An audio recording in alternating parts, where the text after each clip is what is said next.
राधे राधे प्यारे भक्तों। आज मैं आपसे एक बहुत ही खास बात करने जा रहा हूं जो हर किसी के जीवन में कभी न कभी जरूर आती है। क्या आपने कभी सोचा है कि जब जीवन में अचानक मुश्किलें बढ़ जाती हैं, जब हर तरफ से परेशानियां घेर लेती हैं, जब लगता है कि सब कुछ गलत हो रहा है, तो वो सिर्फ संयोग नहीं होता दोस्तों, ये वो समय होता है जब भगवान आपकी परीक्षा ले रहे होते हैं। जी हाँ, जब कृष्ण आपको तैयार कर रहे होते हैं किसी बड़ी सफलता के लिए, किसी महान उद्देश्य के लिए, तो पहले वो आपको परखते हैं और इस परीक्षा के कुछ संकेत होते हैं जिन्हें पहचानना बहुत जरूरी है। पहला संकेत है अचानक आने वाली विपत्तियां। जब आपके जीवन में बिना किसी वजह के मुश्किलें आने लगती हैं, जब आपकी मेहनत के बावजूद काम नहीं बनते, जब रिश्तों में दरारें आने लगती हैं, तो समझ जाइए कि भगवान आपको देख रहे हैं। वो देख रहे हैं कि आप टूटते हैं या मजबूत बनते हैं। महाभारत में युधिष्ठिर को याद कीजिए, उन्हें राजपाट छोड़कर वनवास जाना पड़ा, जुए में सब कुछ हार गए, पत्नी का अपमान देखना पड़ा, लेकिन उन्होंने धर्म नहीं छोड़ा और अंत में वो एक महान सम्राट बने। तो जब परेशानियां आए तो घबराइए मत, बल्कि समझिए कि आपकी तैयारी हो रही है। दूसरा संकेत है अकेलापन। जब भगवान आपकी परीक्षा लेते हैं तो सबसे पहले वो आपके आसपास से लोगों को हटा देते हैं। वो दोस्त जो हमेशा साथ थे, अचानक दूर होने लगते हैं। परिवार में भी समझ की कमी महसूस होती है, लोग आपको गलत समझने लगते हैं। ये सब इसलिए होता है क्योंकि भगवान चाहते हैं कि आप अपनी असली शक्ति पहचानें। जब कोई साथ नहीं होता, तब आप अपने भीतर झांकते हैं, अपने विश्वास को मजबूत करते हैं। कृष्ण ने भी तो द्वारका छोड़ दी थी युद्ध के समय, ताकि अर्जुन अपनी क्षमता पहचान सके। असली ताकत अकेले खड़े होने में है, भीड़ में नहीं। तीसरा संकेत है बार बार असफलता। आप कितनी भी मेहनत करें लेकिन नतीजे नहीं मिलते। आप प्रयास करते रहते हैं लेकिन सफलता हाथ नहीं आती। ऐसा लगता है जैसे किस्मत ही साथ नहीं दे रही। दोस्तों, ये वो समय होता है जब भगवान आपके धैर्य और निष्ठा को परख रहे होते हैं। वो देख रहे होते हैं कि आप हार मानते हैं या लगे रहते हैं। भगवत गीता में कृष्ण कहते हैं, कर्म करो, फल की चिंता मत करो। मतलब आपका काम है बस प्रयास करना, नतीजा तो समय पर मिलेगा ही। थॉमस एडिसन ने बल्ब बनाने में 1000 बार असफलता देखी, लेकिन उन्होंने हार नहीं मानी और आखिर में दुनिया को रोशनी मिली। आपकी असफलताएं आपको सिखा रही हैं, तैयार कर रही हैं बड़ी सफलता के लिए। चौथा संकेत है आत्मसंदेह। जब परीक्षा का समय होता है तो आपके मन में खुद पर से विश्वास उठने लगता है। आप सोचने लगते हैं, क्या मैं सच में ये कर पाऊंगा? क्या मैं इस लायक हूं? ये संदेह भगवान की परीक्षा का सबसे कठिन हिस्सा है। अर्जुन को याद कीजिए, जब युद्ध के मैदान में उनके हाथ से गांडीव छूट गया, जब उन्होंने कहा मैं नहीं लड़ सकता, तब कृष्ण ने उन्हें गीता का उपदेश दिया, उन्हें उनकी असली पहचान याद दिलाई। जब आपके मन में संदेह आए तो रुकिए, गहरी सांस लीजिए और याद कीजिए कि भगवान ने आपको वो सब दिया है जो आपको चाहिए। आप उनकी संतान हैं और उनकी संतान कमजोर नहीं हो सकती।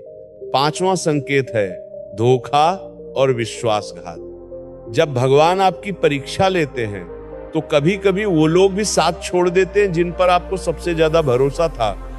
आपका सबसे करीबी दोस्त धोखा दे सकता है, आपका साथी आपको छोड़ सकता है। ये बहुत दर्दनाक होता है, लेकिन ये भी एक संकेत है। भगवान आपको सिखा रहे हैं कि असली भरोसा सिर्फ उन पर करना चाहिए।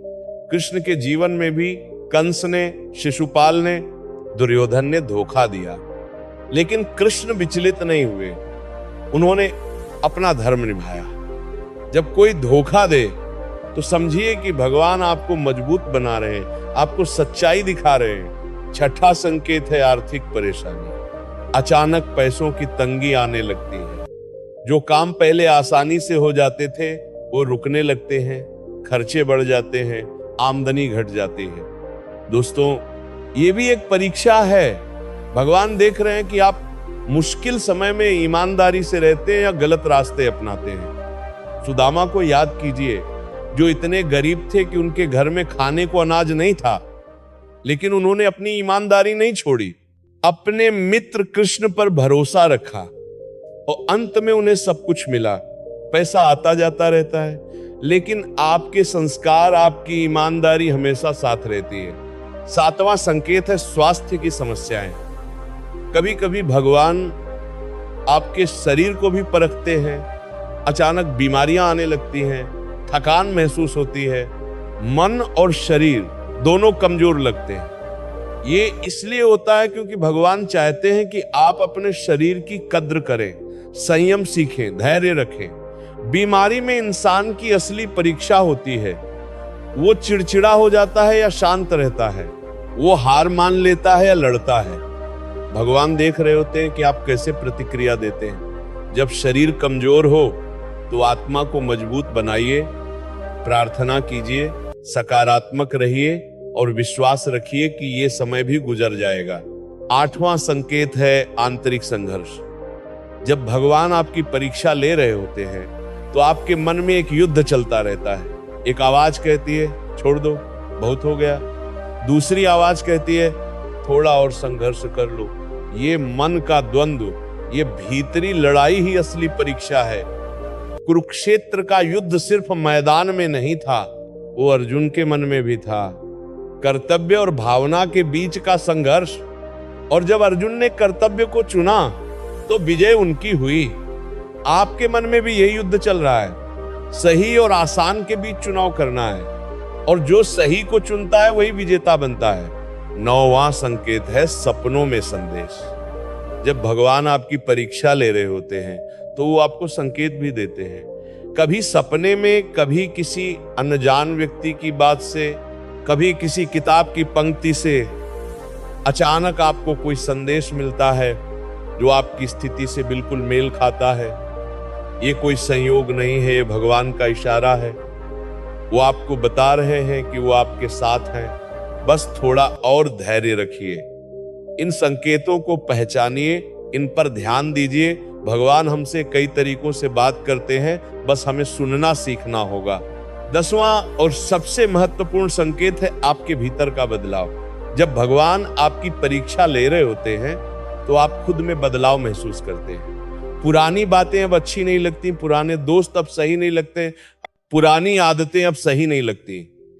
आप अध्यात्म की ओर बढ़ने लगते हैं, सत्संग में मन लगने लगता है, भक्ति में रुचि बढ़ने लगती है। ये सबसे बड़ा संकेत है कि भगवान आपको तैयार कर रहे हैं। वो आपको पुरानी परतों से मुक्त कर रहे हैं ताकि आप नए रूप में प्रकट हो सके।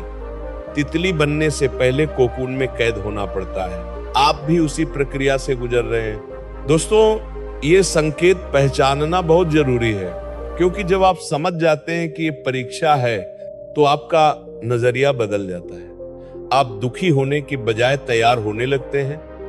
आप शिकायत करने की बजाय शुक्रगुजार होने लगते हैं। आप हार मानने की बजाय और मजबूती से लड़ने लगते हैं, क्योंकि आप जानते हैं कि परीक्षा के बाद ही तो परिणाम आता है, मेहनत के बाद ही तो सफलता मिलती है, अंधेरे के बाद ही तो सुबह होती है। भगवान कृष्ण कभी अपने भक्तों को अकेला नहीं छोड़ते। जब द्रौपदी ने पुकारा तो चीर बढ़ाया, जब गजराज ने पुकारा तो मगरमच्छ से बचाया, जब प्रहलाद ने पुकारा तो खंभे से प्रकट हुए। तो जब आपकी परीक्षा चल रही हो तो बस उन्हें याद कीजिए, उनका नाम लीजिए, उन पर भरोसा रखिए। वो देख रहे हैं, वो साथ हैं, बस आपकी परीक्षा पूरी होने दीजिए। याद रखिए, हर परीक्षा के बाद एक इनाम होता है। हर अंधेरी रात के बाद एक सुनहरी सुबह होती है। हर तूफान के बाद शांति होती है। बस धैर्य रखिए, विश्वास रखिए और अपना कर्म करते रहिए। भगवान का समय सबसे सही समय होता है। वो जब देते हैं तो छप्पर फाड़ कर देते हैं। तो अगर आपके जीवन में अभी मुश्किलें चल रही हैं तो घबराइए मत। ये संकेत हैं कि भगवान आपको कुछ बड़ा देने वाले हैं। बस थोड़ा और संघर्ष कीजिए, थोड़ा और धैर्य रखिए, थोड़ा और विश्वास कीजिए। आपका समय आने वाला है, आपकी जीत तय है, क्योंकि जिसके साथ कृष्ण है उसकी हार नहीं हो सकती। तो दोस्तों, अगर ये वीडियो आपको अच्छा लगा, अगर इन बातों ने आपके दिल को छुआ, अगर आपको लगता है कि ये संदेश और लोगों तक पहुंचना चाहिए, तो कृपया इस वीडियो को लाइक कीजिए और अपने दोस्तों और परिवार के साथ जरूर शेयर कीजिए।